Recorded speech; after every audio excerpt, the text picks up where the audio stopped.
Hello guys, video 5A9 ये भी geometry basic ही है जो क्लास अभी हम 10 का पढ़ा रहे हैं। किंतु ये 10 में नहीं बल्कि 10 के पहले आपको जानना है। तो जो प्रमुख बातें हैं मैं अभी आपको बता रहा हूं। मैं आपको जो अभी बेसिक थ्योरी संख्या दे रहा है, ये मेरा अपना संख्या है, ये कोई किसी किताब का कोई रजिस्टर्ड संख्या नहीं है। मैं एक अपना क्रम दे रहा हूं कि ये सब बातें आपको जाननी है। तो 5 में है, किसी त्रिभुज के तीनों कोनों का योगफल 180 डिग्री। 180 डिग्री का मतलब हुआ 2 समकोण। एक समकोण में होता है 90, तो 180 डिग्री बोलो या 2 समकोण बोले, आपको दोनों जानना होता है। परीक्षा में कभी कभी पूछ देता है कि कितना समकोण होता है, तो भाई 2 समकोण। एक समकोण में 90 तो 180 है, तो कितना होगा? 2 समकोण हो जाएगा। तो आपको दोनों बात आपको याद रखना है। और दूसरा है, किसी त्रिभुज की एक भुजा अपनी सीध में बढ़ाई जाए तो इस प्रकार बना बहिष्कोण अपने सुदूर अंतः कोनों के योगफल के बराबर होता है। मान लो कोई त्रिभुज है ABC, तो त्रिभुज का संकेत हम लोग जब भी देंगे, किंतु नाम बोलना होगा तो क्या बोलेंगे? इसका कई एक नाम हो सकता है। त्रिभुज ABC, त्रिभुज BCA, त्रिभुज ACB, मतलब क्रम से ABC, ठीक है, चाहे CAB, ठीक है, 3 लेटर से किसी त्रिभुज का नाम दिया जाता है। त्रिभुज का नाम हो जाएगा तीनों से। कई किस्म से लिख सकते हैं, ABC लिखो, CBA लिखो। हाँ, कोण की बात करेगा तो अलग होगा। अगर इस कोण को कहेगा तो ABC बोलो, चाहे CBA बोलो। इस कोण को बोलेगा तो BAC चाहे CAB होगा। ठीक है, एक लेटर से भी कहा जा सकता है, बशर्ते कि किसी बिंदु पर एक ही कोण हो। तो अगर बोल रहा है ABC तो इसका मतलब ये हुआ, बोल रहा है BAC तो इसका मतलब ये हुआ। तो जो बीच में रहेगा, जिस कोण को आपको बताना है उसको बीच में लिखना होता है। बाकी ये दोनों जो रेखा होता है उसका छोर लास्ट बिंदु, ये तो हो गया उभयनिष्ठ बिंदु। तो आरी आरी में लिखते हैं हम लोग लास्ट बिंदु, और बीच में लिखते हैं जो उभयनिष्ठ बिंदु होता है। खैर, तो यहाँ कहना है कि कोण A ये हुआ है, L को बोलते हैं कोण। L जैसा है तो कोण A प्लस कोण B प्लस कोण C कितना होगा? 180 डिग्री बराबर कितना के 2 गुना 90, मतलब 2 समकोण होता है। ठीक है, और इसमें तो कोई दिक्कत नहीं है। इसमें कोई हमको 2 कोण मालूम हो जाएगा तो तीसरा ऑटोमेटिक मालूम हो जाएगा। मान लो कि ये 50 है, आई हो गया 60, तो 50 से 60 कितना हुआ है? 110 हुआ। तो 110 का मतलब कितना होगा? ये कोण ऑटोमेटिक हो जाएगा 70 डिग्री। ठीक है, और जब 2 कोण मालूम है तो हमको तीसरा कोण मालूम हो जाएगा। कोई भी 2 कोण मालूम है तो तीसरा कोण, चूंकि तीनों कोण का जो 180 होता है, ये तो समझ गए।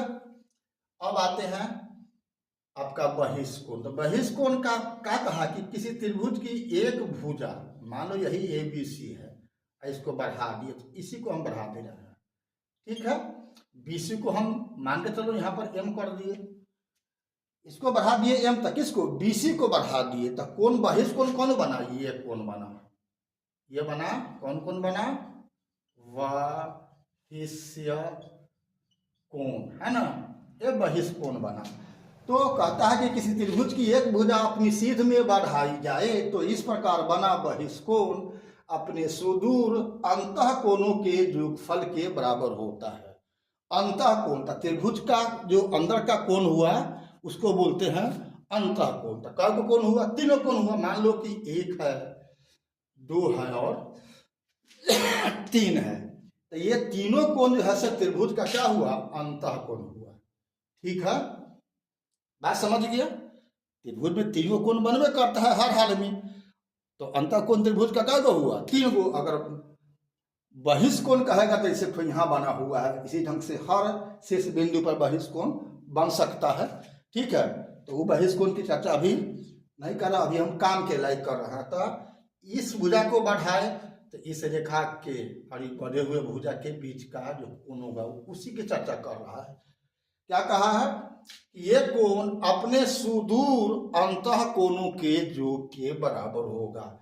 मतलब यहाँ उसका कहने का मतलब है कि कोण 3 नहीं, कोण का अब यहाँ पर कोण मान के चलो कि हम लेते हैं 4, तो कोण 4 क्या हुआ, ये बहिष्कोण है, ये आपका बहिष्य कोण है। तो कोण 4 बराबर किसके होगा, 3 के बराबर नहीं होगा, किसके होगा, कोण 1 प्लस कोण 2। ठीक है ना। और इस कोण का बहिष अंतः कौन होगा, सुदूर, सुदूर अंतः कोण बना बहिष्य कोण अपने सुदूर अंतः कोणों के। तो ये कोण से निकट वाला नहीं, दूर वाला हुआ, तो तीनों अंतः कोण।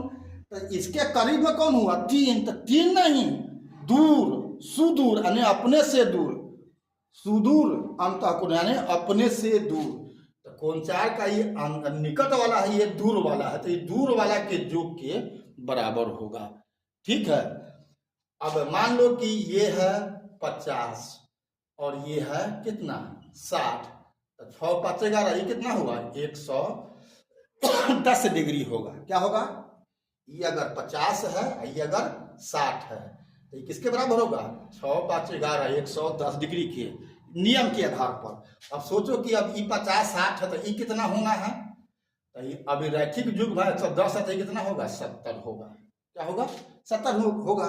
तो अब तीनों का योग भी 180 डिग्री। क्लियर है।